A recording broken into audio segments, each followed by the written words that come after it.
नमस्कार दोस्तों, मैं गुलाब चंद मौर्य, साइंस टीचर।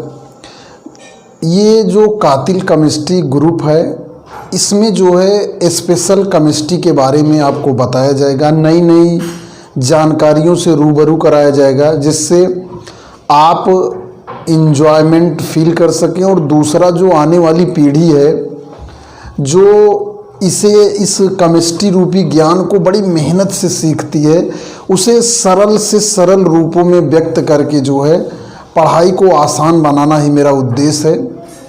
आप लोग का बड़ा प्यार मिलता है और मुझे बड़ा अच्छा लगता है, मेरा मोटिवेशन बढ़ता है, कार्य करने की ऊर्जा बढ़ती है। इन कमेंट आप अच्छे करते हैं, इन सभी के लिए आपका बहुत बहुत धन्यवाद। मैं जो है आज जो है ठोस के बारे में बताऊंगा, जो कक्षा 12 के सिलेबस में है। सॉलिड, देखिए सॉलिड जो है सॉलिड वर्गीकरण के आधार पर जैसे दो तरह से वर्गीकरण किया गया है। नंबर एक जो है इसे बंधों के आधार पर अलग कर दिया गया है, जैसे कितने तरह के इसमें बॉन्ड पाए जाते हैं, उस बॉन्ड के आधार पर जो है इसे चार भागों में बांटा गया है। जैसे आपका आयनिक बॉन्ड, आयनिक बंध हूँ, उसके बाद आणविक बंध हूँ, आणविक बंध हूँ, सहसंयोजक बंध हूँ, सहसंयोजक बंध हूँ।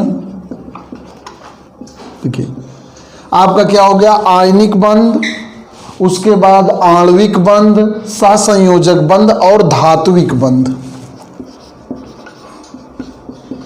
धात्विक बंध, इन चारों के आधार पर जो है बंध के आधार पर चार प्रकार के हैं ये।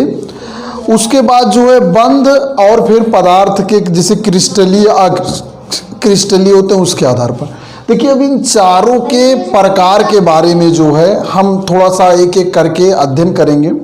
जैसे जो आयनिक बॉन्ड होते हैं, खास तौर से आपके आयनिक बॉन्ड जो है नमक में होता है, जो सबसे सिंपल और जर्नली आपकी लाइफ में सभी के यूज करने वाला एग्जाम्पल है।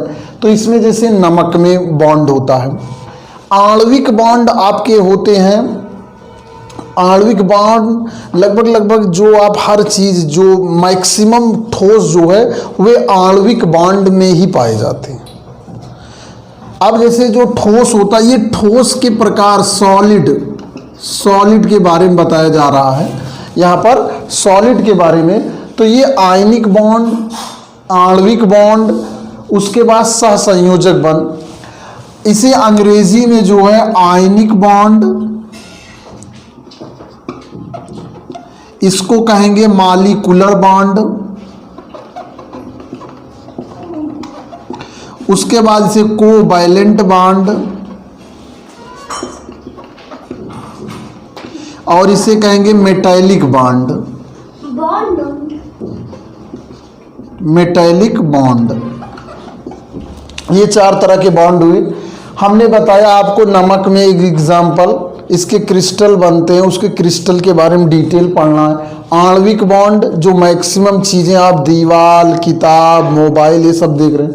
सहसंयोजक बॉन्ड, देखिए जो मेनली हम यहाँ आपको बताने चल रहे हैं वो सहसंयोजक बॉन्ड के बारे में बताएंगे। देखिए ये एग्जाम्पल इतना बेहतरीन है, जैसे आप सभी लोग जानते हैं हीरा आप लोग जानते हैं, ग्रेफाइट जानते हैं, आप क्या जानते हैं, हीरा जानते हैं और ग्रेफाइट जानते हैं। ये कार्बन के दोनों अपर रूप हैं। अपर रूप का मतलब होता है कि इनकी जो बॉन्डिंग में थोड़ा सा चेंज हो जाता है, तो ये दोनों ऐसे कैरेक्टरिस्टिक शो करने लगते हैं। जैसे आपका हीरा, ये हार्डेस्ट पार्ट है, डायमंड जो है ये आपका सबसे कठोर पार्ट माना जाता है। ऐसा क्यों होता है? और ग्रेफाइट जो है, ये ग्रेफाइट आप पेंसिल की निब, देखिए ये जो पेंसिल होती है, पेंसिल की ये जो नोक होती है, इसमें ये ग्रेफाइट पाया जाता है। और ये जो ग्रेफाइट होता है आपका, ये मुलायम होता है। हम केवल आज एक चीज जान लें कि ये ग्रेफाइट मुलायम क्यों होती है। देखिए जैसे इससे अभी हम ये लिख दें, इस पे ये लिख उठेगा, ये ऐसे इससे क्यों ये मुलायम होता है। और जो ग्रेफाइट होती है ये विद्युत की आपकी सुचालक होती है, कंडक्टर भी होती है, जबकि डायमंड आपका इंसुलेटर होता है, कुचालक होता है, और ये सुचालक होता है।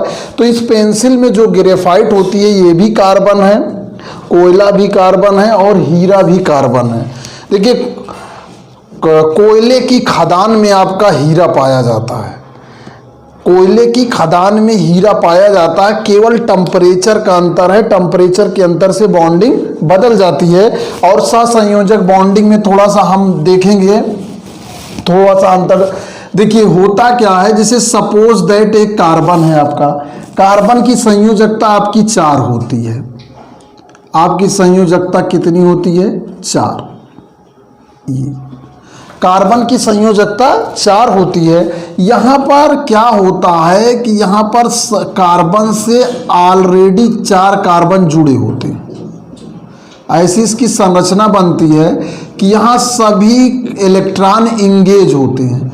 एक कार्बन का एक परमाणु क्रमांक 2, 2, 4, इसके बाहरी कोश में 1s2, 2s2, 2p2, इसके बाहरी कोश में आपके 4 इलेक्ट्रॉन होते हैं। ये चारों जो है सिंगल बॉन्ड द्वारा जो है बंधे होते हैं। यहाँ पर जो है डायमंड के केस में टेट्राहेड्रल आपका जो है टेट्राहेड्रल पाया जाता है, इसमें संरचना होती है। उसके बाद यही ग्रेफाइट में क्या होता है, इसमें नो फ्री इलेक्ट्रॉन होते हैं, नो फ्री इलेक्ट्रॉन होते हैं। उसके बाद आपका ग्रेफाइट में ले लीजिए, ग्रेफाइट में क्या होती है, जो हेक्सागोनल रिंग होती है। देखिए जैसे आप बेंजीन रिंग मान लीजिए, आप क्या मान लीजिए, बेंजीन रिंग, ये आपकी बेंजीन रिंग हो गई। अब इसमें क्या होता है कि इसमें एक बेंजीन रिंग के लिए, देखिए यहाँ पर जो बेंजीन की मैं बात कर रहा हूँ वो दूसरी बात है, यहाँ बेंजीन से कोई मतलब नहीं है। यहाँ पर कार्बन से जुड़ा होता है, इस स्ट्रक्चर में जुड़ा होता है, इस स्ट्रक्चर में जुड़ा होता है। तो यहाँ पर जो है आप क्या देखेंगे कि ये जो स्ट्रक्चर होते हैं ये एक दूसरे से इस तरह जो है प्लेन में जुड़े होते हैं। किस में जुड़े होते हैं? आपके प्लेन में जुड़े होते हैं। यहाँ पर ये लेयर स्ट्रक्चर होते हैं। क्या होते हैं? एक तरह से समझिए, प्लेन का मतलब हुआ यहाँ पर ये देखिए इस तरह, यहाँ पर ये आपका लेयर में जुड़े होते हैं, एक लेयर दूसरे लेयर से जुड़े होते हैं। तो यहाँ पर ये इस तरह के ये ऐसे वीक बॉन्ड बनाते हैं। ये एक ग्रेफाइट के केस में कार्बन की केवल 3 ही इलेक्ट्रॉन बॉन्डिंग में पार्टिसिपेट होते हैं और यहाँ पर एक इलेक्ट्रॉन फ्री होता है। देखिए हर कार्बन में जो है एक बॉन्ड जो है आपका जो है एक 2 बॉन्ड बना हुआ है और एक वीक बॉन्ड बना हुआ है और इसके अलावा भी इसका एक इलेक्ट्रॉन फ्री होता है। इस फ्री इलेक्ट्रॉन के कारण ये जो है कंडक्टर होता है, सुचालक होता है और इसी एक इलेक्ट्रॉन के कारण इसमें जो है आपकी अनसैचुरेटेड कंडीशन फॉलो होती है या डबल बॉन्डिंग वाली फॉलो होती है।